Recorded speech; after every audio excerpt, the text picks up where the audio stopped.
Good morning, students. Today we will start new chapter. The name of the chapter is relations and functions. Firstly, we will study about relations. So, now let us start the chapter. The first topic is Cartesian product. What is Cartesian product? Given two non-empty sets P and Q. Suppose आपके पास दो non-empty sets हैं P and Q. The Cartesian product P cross Q, जो Cartesian product है उसको how we denote in the form of P cross Q. Cartesian product is the set of all ordered pairs of the elements from P to Q. Cartesian product क्या होगा? आपके पास जितने भी ordered pairs होंगे उसका सेट. The representation is P cross Q. Cartesian product of P and Q equals to small p comma small q, where p belongs to capital P set and q belongs to small q belongs to capital Q. So Cartesian product is what? It is the set of ordered pairs of the elements. Elements are written in a order form, in an ordered manner. For example, A is the set of two colors. Suppose आपके पास एक A है, A set है, इसमें two colours है red and blue. And capital B is the set of three objects. Capital B एक set है, it contain three objects. The name of the objects are B C and S. Cartesian product of A cross B, इसको आप कैसे लिखोगे? Red comma B small B. Red comes from A.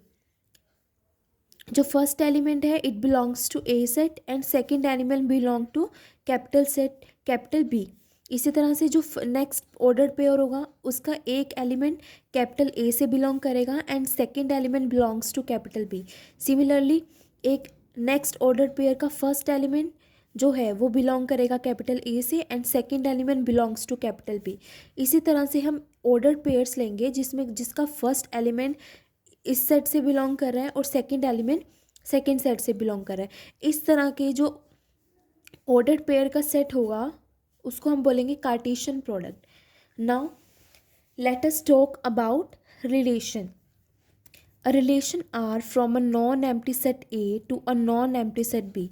Relation क्या होगा? Relation कैसे define होता है? एक नॉन एम्प्टी सेट ए से to a non empty set B is a subset of a Cartesian product. Relation क्या होता है? कार्टेशियन प्रोडक्ट का ही एक सबसेट होगा. The subset is derived by describing a relationship between first element and second element of ordered pair. और इसको हम कैसे डिस्क्राइब करेंगे? हम फर्स्ट और सेकेंड एलिमेंट के बीच में कुछ ना कुछ रिलेशन शो करेंगे. For example, let A be a non-empty set containing elements 1, 2, 3 and B be a non-empty set containing elements 4, 5 and 6. How we define relation A, B? एक ordered pair लिया हमने A, B. A, B में आपके पास क्या relation है? That A and B are the even number where first element belongs to capital A and second element belongs to capital B. तो relation में आपके पास कौन कौन से एलिमेंट्स आएंगे?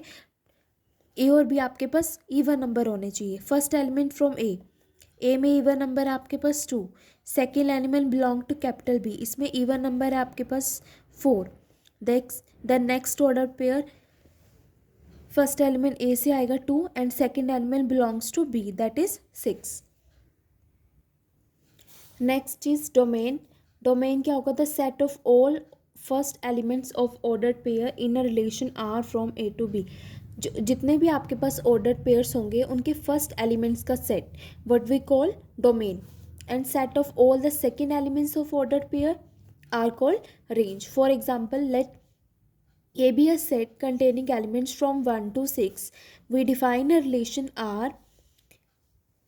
between x and y such that y equals to x plus 1 from A to A. तो इसमें relation क्या होगा? सबसे पहले आप x के प्लेस पे 1 पुट करोगे तो आपका y कितना आएगा? 2.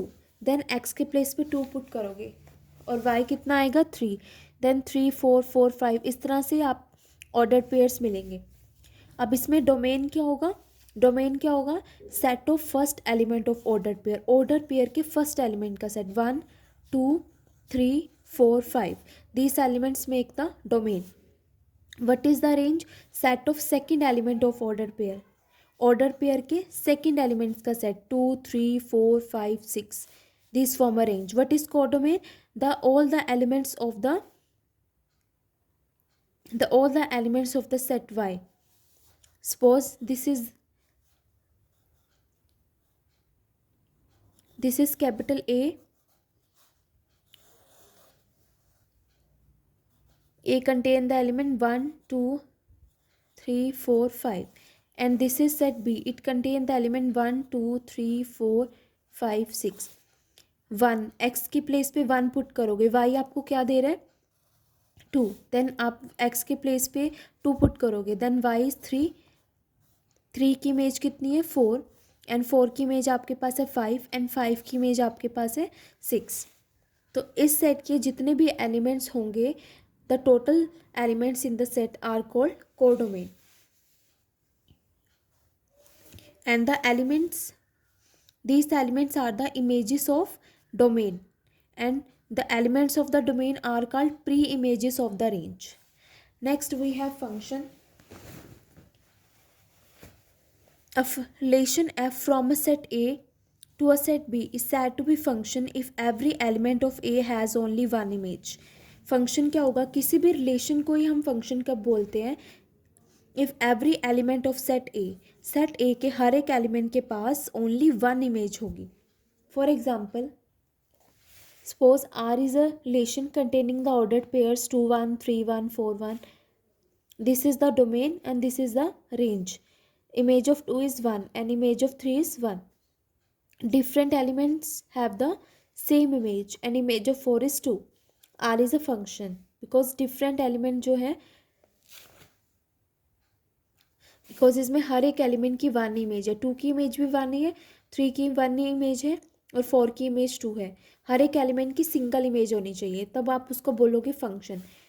नेक्स्ट एग्जांपल में देखो, जैसे यहाँ पे 2 की इमेज 2 है और 2 की इमेज क्या है यहाँ पे 4. सेम एलिमेंट की डिफरेंट इमेजेस है, तो R is not a function, it is an relation. Next we have equivalence relation. A relation R in a set A is called reflexive. किसी भी रिलेशन को रिफ्लेक्सिव कब बोलते हैं? If A comma A belongs to R for every A belongs to A. Ordered pair में same elements होने चाहिए और वो उस रिलेशन से बिलोंग करने चाहिए. It is symmetric if A1 A2 belongs to R implies A2 A1 belongs to R. अगर A1 A2 R से बिलोंग करता है, इसके ऑर्डर को अगर हम चेंज करते हैं तो A2 A1 भी R से बिलोंग करेगा. ट्रांसटिव कि अगर A1 A2 belongs to R and A2 A3 belongs to R, it implies that A1 A3 belongs to R. And any relation in a set A is equivalence if it is reflexive, symmetric and transitive. Thank you class.